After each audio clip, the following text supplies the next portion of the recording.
Hey guys, here we go. Another vlog. Just trying to figure out how many we did, but I think we're on like maybe number 8 now or 7. But anyhow, we are in the middle of a pandemic. We're at our store in Harvey. We've got some guests coming in to shoot the next couple. It's a nice quiet place. We got the whole store empty actually. It's pretty spooky. We've been here doing some inventory. We've been moving stuff down to our concept store just bike-wise. So everything we've done shooting here, we're trying to keep proper social distancing. We got hand sanitizer, we're doing stuff and trying to keep everything well spread. So all the talk, all of us having babies at work, Johnny, myself, Andrew coming up. I thought it'd be kind of cool to bring the original Fresh Air baby on to talk about how life was growing up at Fresh Air. Jay Bates was probably one of the first people I was introduced to at the shop. Jay definitely made it very easy to transition into Fresh Air and the culture. He's always there just as a helping hand, so it's great to have him here. It'll be fun to hear what he has to say. As I said, Jay's always fun, it's always laughs. But, I have Jack, 7 now, or turning 7. So it's always fun to see him interacting with the staff and just kind of growing up in the store. He comes in, runs around, tries to help out. But I just want to get Jay's perspective. I mean, he started out, it was basically his parents and like a couple other employees, and Jay was here, his parents had to work, so he had to be here. It was great growing up in the store. It was a lot smaller than it is now. I think I've been here through 4 renovations. They used to hide me under clothing racks because that was the easiest place to put me when we didn't have a babysitter. Yeah, it was awesome being able to hang out with a bunch of old, cool people. I would ride bikes, ski, well, not a lot of snowboarding at that time because, that we're talking 30 years ago now, so snowboarding was taboo. It was a lot of fun. My first job, obviously, started working, I think, at the ripe age of 12. Don't know if that's legal. And then long time of making stupid mistakes in retail. And then Ryan came along. And ever since Ryan and I started working together, it was like a fun older brother. We went on a lot of, buying trips together and demo days, and there's a lot of good memories that we probably almost like Dumb and Dumber. Yeah, probably shouldn't talk about on camera. But it was definitely an adventure growing up in a sporting goods store, especially working in one. You just talk about toys all day. It doesn't really get much better than that. So kind of going back with Jay was talking about sleeping underneath the clothing racks, kind of similar experience with Jack. He was probably like, I don't know, a year, 2 years. We always kind of switch over inventory, so it used to be me coming in late at night after we closed, pack up Jack, pack up the playpen, come into work, unplug all the phones so he wouldn't wake up, and I'd put Jack to sleep. I'd probably get like 6 hours. We'd work till like 2 or 3 in the morning, pack Jack back in the car, super cold, drive home, get him back to sleep for a few hours, then, boom, we're up to the babysitter, back to work. So it's quite the cycle, and I know recently, since the store's been closed, we brought the whole family here. It's been a learning experience. Baby Luke was like sleeping in a change room. Jack and Avery are like ripping around on like some bikes and playing sword fights, helping carrying stuff. But it's always interesting times juggling work, family life.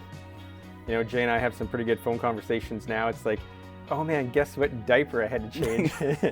Well, it's funny you mentioned the change room story. Jackson locked himself. My little brother locked himself in the change room here once. We didn't get him out for about, I think it was half an hour. Crying, people didn't know what was going on in the store. This was probably about 2 in the afternoon. Just this little kid banging on the change room door and wailing. Yeah, a lot of panic ensued that day, but we eventually got him out. I don't know how, but we eventually got him out. Jack hides in the clothing rack, so when you're ready to go, you're like, Jack, we gotta go. And then you got to search the whole store. Does he do that during the day or when you guys are here at night? Both. I did it during the day. He's jumped out and scared some customers. You have to. Yeah. I think it's a rite of passage as a child in Fresh Air. You meet a lot of people as a child here that you never remember. And then everyone comes in, oh, I remember when you were this big. And you're like, that's cool. Yeah. Not just reflecting on our families, being slower, it has a chance. I've been reaching out to a lot of our partners in the business. I've been talking to, Jim Bates, Jason's dad. I've been talking to Owen Taylor, just see what to do. Something nobody's ever gone through. Their years of history, what's been going on. One day I was sitting at home and I was like, got to get ready for work. I got to shave. So I went in, showered, and I was shaving. And I was like, I'm going to keep a mustache. just for fun. I walk out. Amy's not too impressed, but I was like, hey, this could just be fun. We're gonna start growing a mustache, just why not? So Amy didn't really like it, so I'm like, I'm gonna call her sister's boyfriends and be like, you guys should grow mustaches too. Just me being me, it's like, Amy's not happy, so her sisters aren't gonna be happy. Have a little fun thing going on. So we started a little group text between the three of us, and every day it's like, hey, check out my growth. It's like, good morning, bros. So we had it going on, and it just got to the point everybody started dropping off. Amy's sister's boyfriends were like, oh, I can't, Lisa won't let me do it, blah, blah, blah. And then I kept getting in trouble from Amy. It's like, shave the mustache. So anyhow, took a couple photos just to show the mustache, but had to shave the mustache off. Johnny the other day had a full beard and he was trying to trim it up, and then he slipped. So he couldn't save the beard. So he shaved a mustache and showed his wife Leanne. And Leanne automatically is like, Johnny, you're sleeping on the couch. So the mustache came off. So unfortunately right now nobody has mustaches except for Owen again. But got some pictures, a fun story. Took part for a couple weeks. A little bit of fun with everything going on. Awesome, thank you, Jay. Jay was a blast to work with. We got tons of funny stories to talk about. Super excited for him to have a child. Jim and Karen are super happy to be grandparents. So it's just kind of the evolution of, Fresh Air, our family, and adding another person into that family. So congratulations, thank you again, Jay. And I'm sure we'll see you around.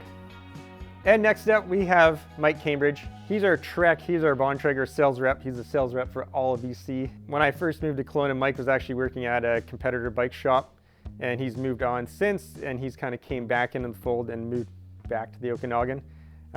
Especially now with the pandemic going on.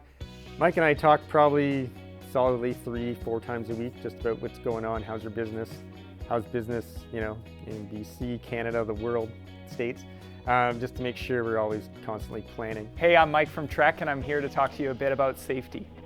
First thing I want to talk about is WaveCell. WaveCell is our new helmet technology, and it's the safest helmet on the market. This helmet was designed from the ground up.